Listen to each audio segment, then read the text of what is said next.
Imagine a towering pine, lights glinting like tiny suns, a family gathered beneath it.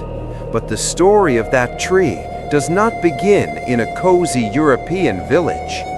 It may begin on the windswept steppes of Central Asia, beside a sacred tree called Akçam, where hunters and shamans celebrated the sun's return.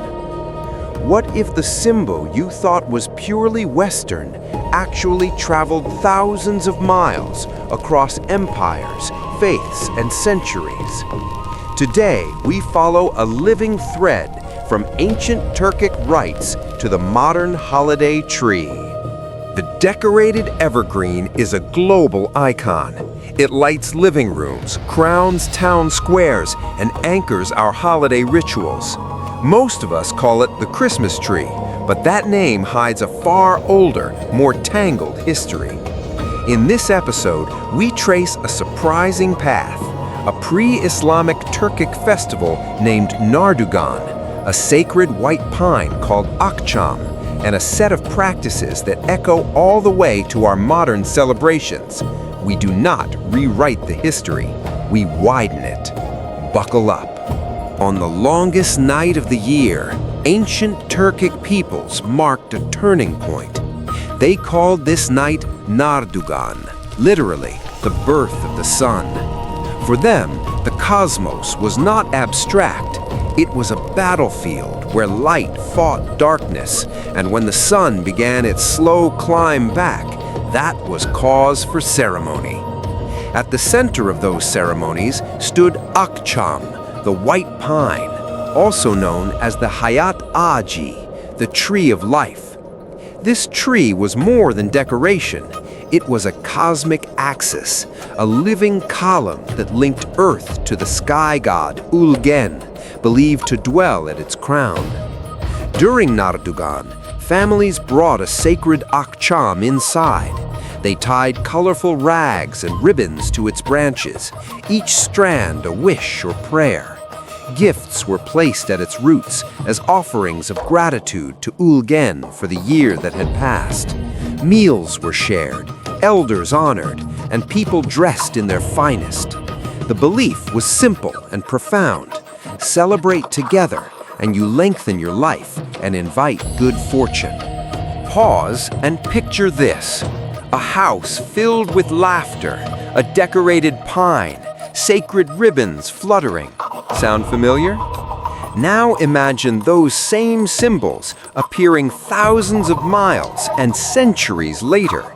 Coincidence or a memory that traveled? Nardugan was not alone.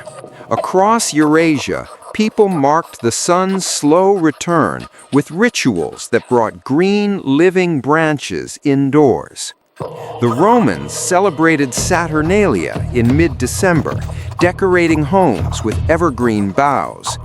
In Germanic and Norse lands, Yule traditions included green branches as promises of life to come. Even ancient Assyrian girls hung herbs and flowers indoors in a decoration called Nisan Sakali. These are not identical practices, but they are echoes of a shared human impulse. When days shorten, we bring symbols of life into our homes. Over centuries, these practices crossed paths. Empires rose and fell. Peoples moved. Beliefs mixed. The result was not a single origin, but a thick braid of customs that fed into later rituals. One theory traces a direct route. Turkic customs traveled west with migrating peoples like the Huns, introducing European populations to decorated trees. Another thread is theological. As Christianity spread, church leaders often repurposed familiar pagan symbols to ease conversion. Around the 4th century, some Christian thinkers likened Jesus to the sun and adopted winter celebrations around December 25th to align with older solstice festivals. Yet the modern image of bringing a whole decorated tree indoors is most clearly documented in 16th century Germany, where evergreen reverence and Christian symbolism merged into a form that looks very much like today's Christmas tree. That means the tree we put up in our homes is the product of migration, adaptation, and centuries of cultural blending, a symbol stitched from many older threads, one of which runs through the Turkic nardugan. The story loops back to Turkey in the modern era. After the Republic adopted the Gregorian calendar in 1926, New Year's Eve became an official holiday. Over the decades, especially from the 1950s onward, decorating a tree grew popular in Turkish cities, not as a Christian ritual, but as a secular New Year's tree, Yılbaşı Ağacı. That shift shows how symbols can travel full circle, changing meaning along the way while keeping familiar forms. The tree is paired with another shared motif, the winter gift giver. Across Eurasia, we find similar figures: Ayaz Ata, Dade Moroz, Odin, and the historical Saint Nicholas from Anatolia, all elderly, sometimes bearded, often accompanied by helpers.